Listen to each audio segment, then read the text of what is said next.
In the history of Brazilian football, few players have carried as much expectation as Neymar da Silva Santos Jr. The boy from Mogi das Cruzes who conquered Europe, became PSG's most expensive signing ever, and carried the hopes of an entire nation on his shoulders.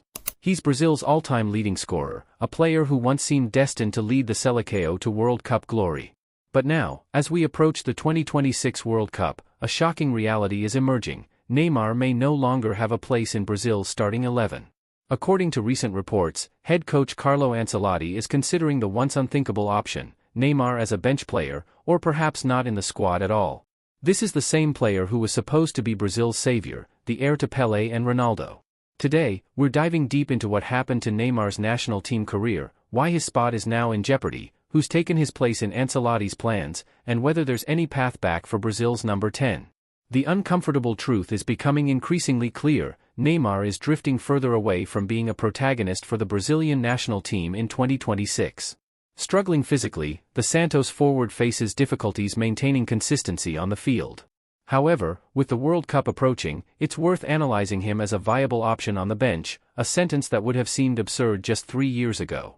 This scenario is already being discussed internally by Carlo Ancelotti, according to UOL. The Italian manager, known for his pragmatism and tactical discipline, is facing a delicate situation. Neymar's quality is absolutely unquestionable, his technique, vision, and creativity remain world-class on paper. But his possible importance to the Seleção needs to fit the current reality, not past glories. The player can no longer maintain a solid sequence of performances and lives with recurring physical problems that have plagued him since his devastating knee injury. The contrast with his prime years is stark and undeniable. During his Barcelona and early PSG days, Neymar was unstoppable, a player who could single-handedly change matches, who terrorized defenders with his pace, dribbling, and unpredictability. He was the centerpiece of Brazil's attacking strategy, the player everything ran through. But that version of Neymar seems like a distant memory now. Since returning to Santos in early 2025, after his Saudi Arabian adventure with Al Hilal, he's been a shadow of his former self. Another determining factor is the lack of intensity since returning to Santos. Neymar no longer runs like in previous seasons, doesn't track back to defend, and doesn't participate in defensive actions with the excellence required, essential elements in modern football for any attacker, regardless of their talent. Today's game demands that every player contributes without the ball, and Neymar's unwillingness or inability to do so creates tactical problems for any manager. To understand how we got here, we need to rewind to October 2023, a date that may have marked the beginning of the end of Neymar's career at the highest level. Playing for Al Hilal in a World Cup qualifier against Uruguay, Neymar suffered a catastrophic injury, a torn anterior cruciate ligament and meniscus in his left knee. This wasn't just any injury, it was the kind that ends careers or fundamentally changes players, especially those who rely on explosive movement and quick direction changes like Neymar always did. The recovery process was long, painful, and complicated. He missed over a year of competitive football, returning only in late 2024, but nothing was the same. The explosive acceleration that made him unplayable was gone. The ability to twist and turn defenders inside out had diminished significantly. And perhaps most worryingly, the mental confidence that separates great players from good ones seemed shaken. His time at Al Hilal was ultimately disappointing from a performance standpoint. Yes, he earned an astronomical salary, reportedly around €100 million per year, but he made only a handful of appearances, scored just a few goals, and never truly established himself as the league's dominant force. The Saudi Pro League, despite its recent influx of star names, couldn't reignite Neymar's passion or performance levels. His return to Santos in early 2025 was supposed to be a triumphant homecoming, a chance to rediscover his love for the game in familiar surroundings. The emotional scenes at Vila Belmiro suggested this might be a fresh start, a rebirth. But the reality on the pitch has been sobering. Neymar looks like a player trying to remember how to be himself. Moments of brilliance flash occasionally, reminding everyone of what once was, but they're increasingly rare and surrounded by long periods of ineffectiveness. The statistics tell a damning story. His sprint numbers are down dramatically from his prime. His defensive contributions are virtually non-existent. In modern football, where even forwards like Vinicius Jr. and Mohamed Salah work hard off the ball, Neymar's lack of defensive effort stands out negatively. His dribble success rate, once among the best in world football, has dropped significantly. He's slower to react, easier to dispossess, and less decisive in the final third. Beyond the physical decline, there's a question of mentality and professionalism that has followed Neymar throughout his career. The late nights, the controversies, the distractions, all the things that were overlooked when he was performing at an elite level, now look like contributing factors to his decline. At 33 years old, in an era where players like Cristiano Ronaldo and Luka Modric maintain elite physical condition well into their 30s, Neymar looks finished as a top-level player. While Neymar has been declining, a new generation of Brazilian attackers has emerged, and they've made it nearly impossible to imagine him forcing his way back into the starting lineup. Carlo Ancelotti's attacking quartet is becoming increasingly consolidated and defined, and every single one of these players is in significantly better physical, technical, and collective form than Neymar. Let's start with Vinicius Jr., the player many consider Neymar's natural successor as Brazil's attacking talisman. The Real Madrid winger has evolved into one of the world's absolute best players, winning the Champions League multiple times, finishing as a Ballon d'Or contender, and demonstrating consistency that Neymar never quite achieved. Vinicius combines electric pace, improved decision-making, and crucially, an incredible work rate. He tracks back, he presses, he fights for the team, everything modern football demands. His position on the left wing, historically Neymar's domain, is completely secure. Then there's Rodrygo, another Real Madrid star who offers versatility, intelligence, and big-game mentality.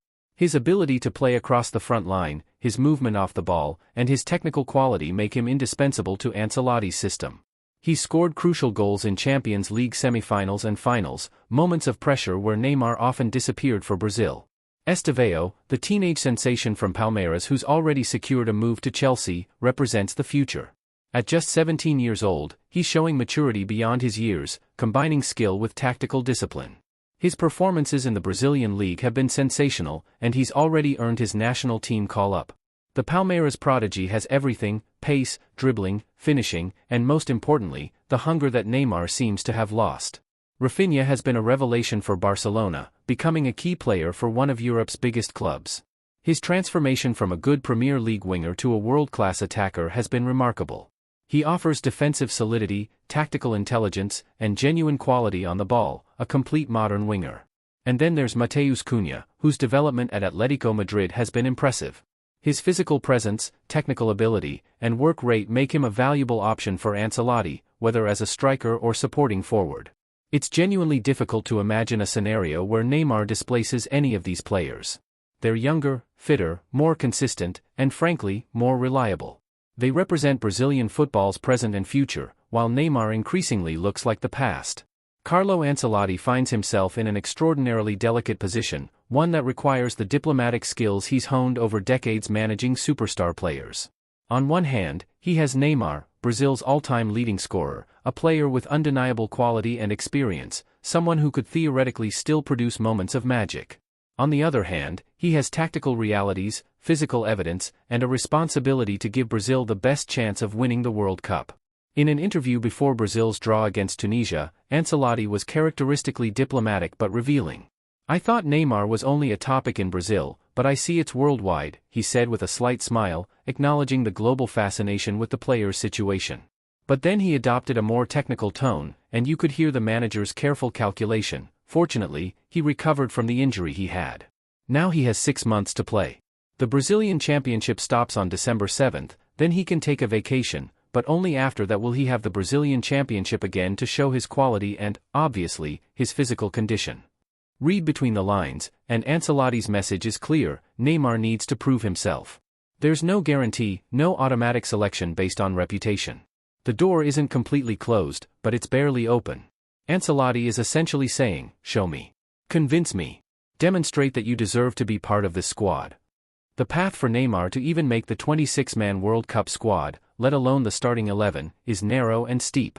He would need to demonstrate sustained excellence throughout the 2025 Brazilian League season. He would need to show improved physical condition, better work rate, and genuine impact on matches.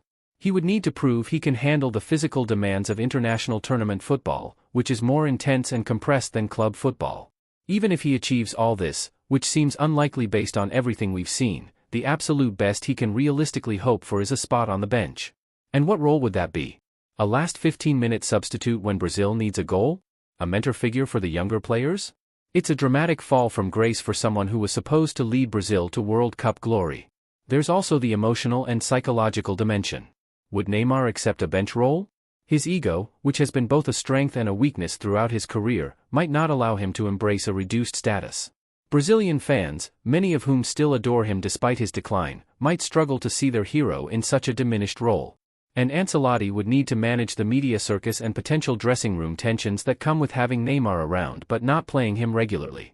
The story of Neymar and the Brazilian national team is becoming one of football's most poignant tales of decline and missed potential.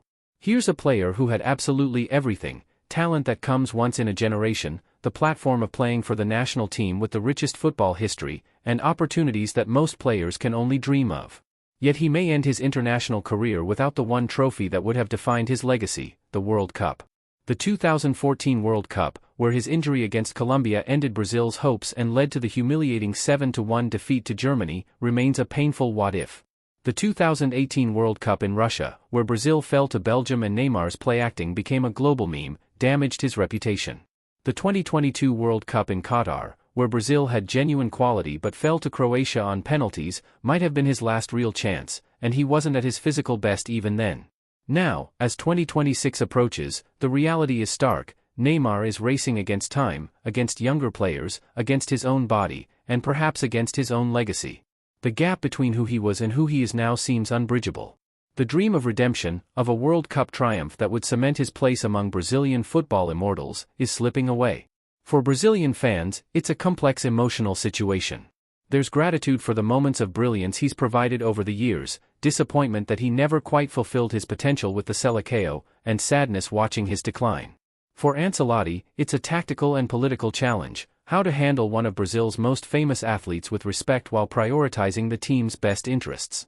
The clock is ticking. Neymar has perhaps 12 to 18 months to prove he still belongs at the highest level. Based on everything we've seen recently, it seems more likely that the 2026 World Cup will happen without Neymar in Brazil's squad, or with him watching from the bench as younger players chase the glory he could never quite grasp. It's a sad ending to a career that promised so much, but football is ultimately a meritocracy, and right now, Neymar simply isn't good enough to start for Brazil. What do you think? Should Ancelotti give Neymar one last chance, or is it time for Brazil to move on completely? Let us know in the comments below.